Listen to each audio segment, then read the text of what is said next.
2020లోను వెళ్ళి అక్కడ చూశాను. చూసి వెళ్ళిపోయాను. అసలు చెన్నై అక్కడి నుంచి వెళ్ళిపోయి షూటింగ్ వెళ్ళిపోయా. నిజంగా గుర్తులేదు. ఆ అమ్మాయి ఇందాక వచ్చే ఫోటో చూపించింది సార్కి, నాకు కూడా చూపించారు. చూపిస్తే అరే నేను మిస్ అయ్యానేమో అనిపించింది. నిజంగా మిస్ ఎ లాట్. నేను కూడా ఇప్పుడు అనిపిస్తుంది భాగస్వామి అయితే చాలా బాగుంటుంది, కలిస్తే చాలా ఆనందంగా ఉంటుందని చెప్పేసి అనుకుంటున్నాను. Will plan it, we go. మీలాగే నడుస్తూ మీతోనే ముందుకు వస్తాను. అడవిశేషు గారు బ్రాండ్ అంబాసిడర్, ఆయన కూడా నాకు బాగా తెలుసు. ఆయన సినిమాకి నేను యుఎస్లో వర్క్ చేశాను. చాలా మంచి అద్భుతమైన వ్యక్తి.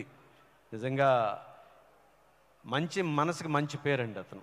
నిజంగా చాలా అద్భుతమైన వ్యక్తి. చాలా హానెస్ట్గా ఉంటాడు, చాలా స్మూత్గా మాట్లాడతారు, ఖచ్చితంగా ఉంటారు. ఎదుటి వాళ్ళని కష్టపెట్టే మనస్తత్వం అతనికి ఎప్పుడూ లేదు అసలు. అలాంటి వాళ్ళ